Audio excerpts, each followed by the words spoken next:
It's election season in Ontario, and the release of the provincial budget is the unofficial official launch of the provincial campaign. Ontarians go to the polls in June.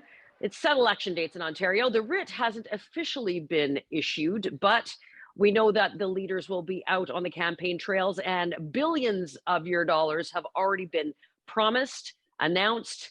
Let's see whose plan Ontarians really would like to see moving forward. 4 years ago, of course, Doug Ford's progressive conservative government swept into office with a supermajority. But 4 years later, and a pandemic and a few missteps, where is the state of the union? I'm Adrienne Batra. Brian Lilley and Warren Kinsella are with me. Okay, Brian, my quick overview of where things are at. Let's put it to you. Doug Ford is going for re-election. Let's just put it pointedly. Does he have a shot? Oh, he absolutely has a shot. And even with conservatives angry at how much they're spending, it is a record $198 billion provincial budget. Never spent that much. Health spending's up $9 billion since before the pandemic. Education spending about $3 billion. Long-term care up to all these things. The NDP and Liberals are still saying not enough. And then the NDP puts out a graphic on Twitter with a Netscape Navigator image. Like, who remembers Netscape Navigator? It looks like they designed this attack on Ford's budget in 2002 instead of 2022 and said, there's nothing in the budget about healthcare. We need to spend more. There's an entire chapter in the budget on healthcare. So the NDP, not up for prime time. The Del Duca Liberals trying to court the NDP, I don't know, maybe form a coalition just like they did at the federal level, become kissing cousins. But, you know, it's going to be a stark choice between two very left-wing parties and a party that is much more centrist. All right, Warren, our Liberal friend, there's a lot of whinging on that side of the aisle about Doug Ford's election budget. The budget came down, the House rose. And now here we are without officially having the writ. But there's a lot of politics behind that. So is it a warranted criticism, or is this just, you know, Stephen Del Duca, the Liberal leader, and Andrea Horwath trying to make hay out of what's really nothing? I think it's a lot like what we've seen federally. And, you know, I don't recognize, I ran all of Dalton McGuinty's war rooms. I confess I did that. And I don't recognize the Ontario Liberal Party anymore. They're more left of the NDP. Like, it's extraordinary, some of the stuff that Del Duca has been saying. And I think it's symptomatic, it's representative of how desperate he is. I understand his desperation. If you look at the polls, Ford is looking at 70 plus seats. He just needs 63 for a majority. Del Duca is going to go up, but when you only have 7 seats, it's kind of hard not to go up. And Horwath is going to go down, and she's probably not going to be the leader of the opposition anymore. But Del Duca's play is to out NDP the NDP, and I'm not sure that works to his advantage. I think it works to Doug Ford's advantage because, as Brian just pointed out, and as you pointed out, this is kind of a centrist budget. One of the things that the opposition, of course, Brian, keeps throwing at Doug Ford, and you heard it in the budget reaction, was that he's only interested in, quote, his buddies and the rich people and his donors. See future cuts to the things people need most, and billions of dollars heading to his buddies on unnecessary and wasteful boondoggles. The challenge I see with that sort of charge is that the rhetoric doesn't match, because I don't believe Ontarians, regardless of the eye-watering spending that just happened in the provincial budget, I don't believe Ontarians think Doug Ford is in it for himself, in it for his buddies. He's probably one of the best retail politicians in this country. So how do the Liberals and the NDP think that is a narrative that sticks to someone like Doug Ford? Well, it's the official narrative of the NDP. So they must have focus grouped this, because they keep saying Doug Ford and his buddies. Doug Ford's out to make his buddies rich. The Liberals hang on it a bit as well. You know, as I mentioned earlier, it's hard to tell the two of them apart. That's something I've put directly to the leaders, and they dispute it and then start repeating the same lines like this. Let me go to the budget, the spending though. If Doug Ford is all about his developer buddies and making developers rich and plowing the green belt to build highways everywhere, it's all we're going to have in this budget is highways. But there's 60 billion in there for transit, most of it going to building new subways in Toronto that will get Doug Ford a grand total of 2 votes and galvanize people who hate him already because they want more transit, but just not the subway near them. So he's spending 60 billion on that. It's 25 billion on highways over 10 years. Tell me that when you're spending less than half on highways than you are on transit, that it's all about highways and his developer buddies.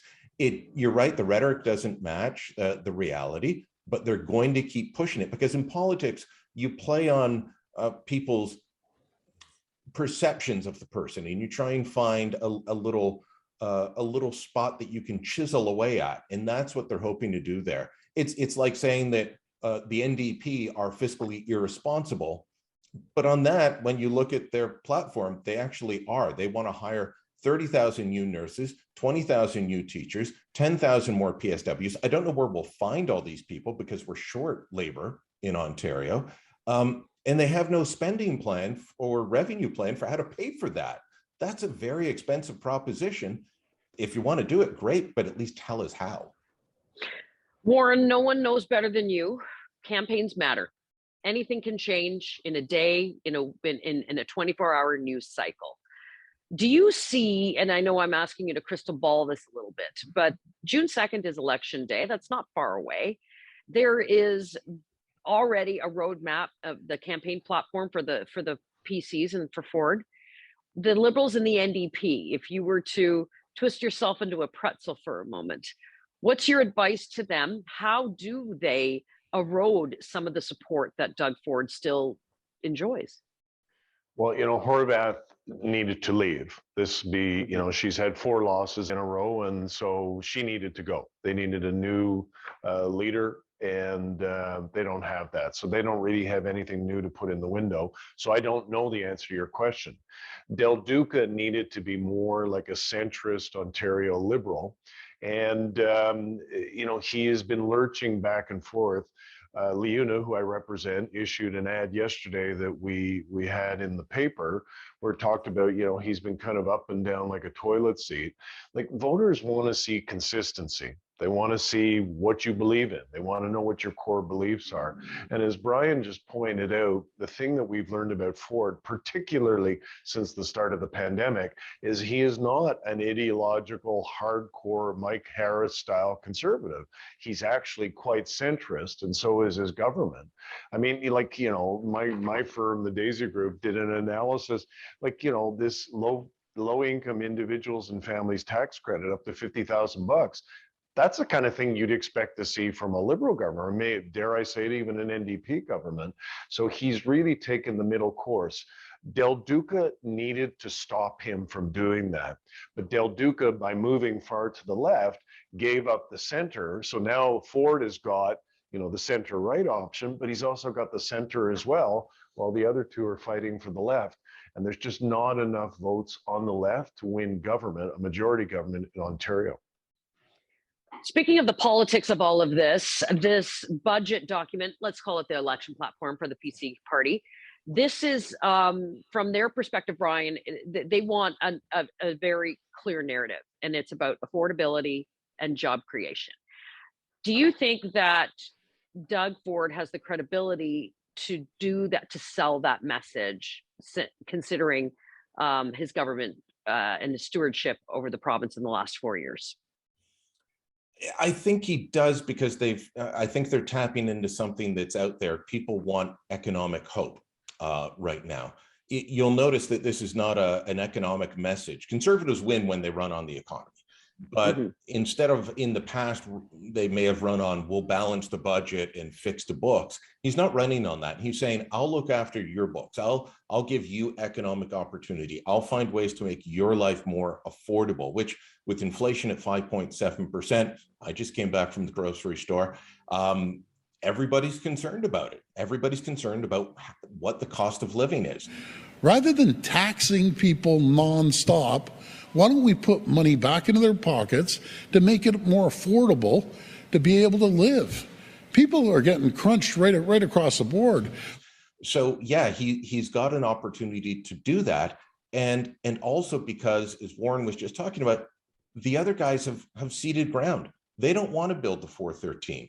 When Doug Ford builds a school or a hospital, they complain. They're like Philadelphia 76ers fans. They go to the airport and boo safe landings. They don't like anything good happening.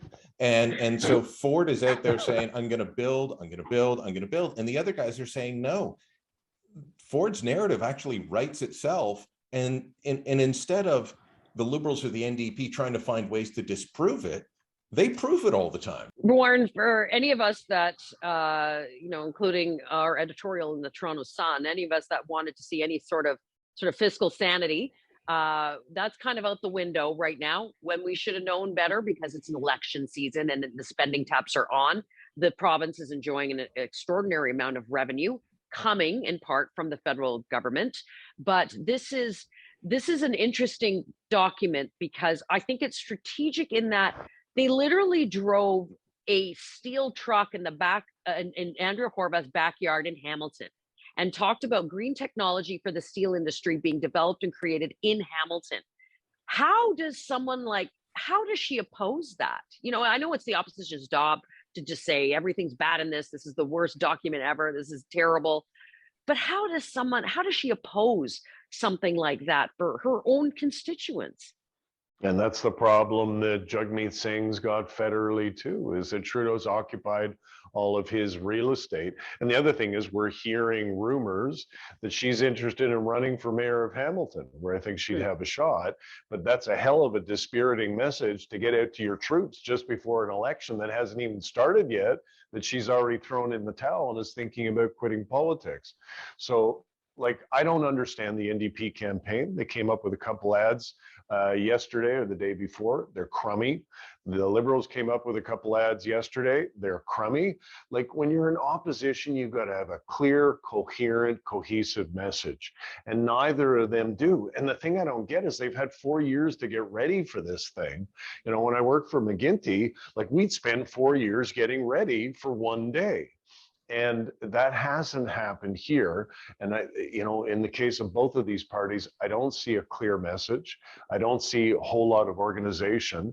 And that's why we're also hearing guys like Brian and I and you, we're hearing that the Ford guys are ahead even in places like Toronto. They're ahead in the north, places where they haven't been competitive as long as I can remember. The Ford guys are on the move because I think most people, including people who don't like Doug Ford, feel that he did a good job during the pandemic. The pandemic changed everybody's perceptions, and I think it's worked to Doug Ford's advantage.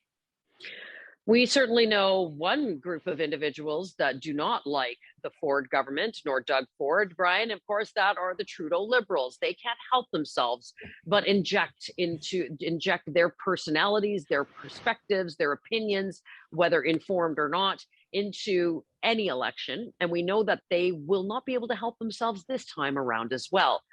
Are we going to see some interference from the Trudeau Liberals in the Ontario election? We saw that a little bit earlier in the week with Toronto Davenport Liberal MP Julie Zarowitz, who stood up in the House of Commons and accused Doug Ford of crimes against humanity over his climate change targets. Not because he changed his climate change targets, but changed how we would get there by including that very green steel thing that you mentioned, which both the Trudeau government and the Ford government put money into to make steel greener in Hamilton and reduce emissions. Because they included that, she declared that they're guilty of crimes against humanity. She made a fool of herself. But some people are a bit more nuanced than that. Omar Alghabra, the transportation minister, and a Toronto GTA MP, he was out on Twitter right after the budget expressing real disappointment that they wouldn't get all-day GO train service to Milton, and people of Milton deserve better. So, expect Omar to be out campaigning.